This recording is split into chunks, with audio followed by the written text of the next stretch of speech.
Сәлем достар, баршаңызға. Бүгін сіздермен өте оңай панкейктің рецептімен бөлісемін.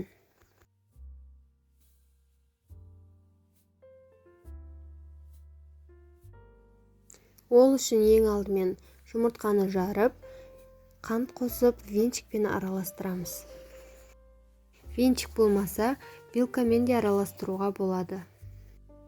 Күнбағыс майын қосып, тағы да араластырып алдым. Одан кейін сүтті қостым. Барлық қоспаларды мөлшерімен қосқан дұрыс. Төменде описанияда барлығының мөлшері көрсетілген. Қопсытқышты ең алдымен ұнға қосып аламыз. Ұнды аз-аздан сеуіп отырып, жақсылап қоймалжың болғанша араластырдым.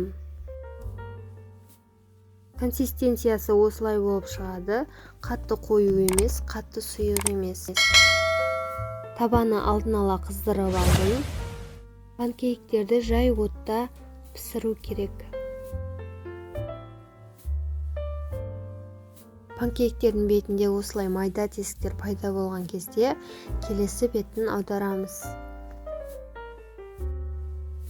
Келесі беті міне осылай болып шығады. Сәттілік жасап көріңіздер. Видео ұнаса, менің каналыма тіркеліп, лайк басып, комментарий қалдыруды ұмытпаңыздар.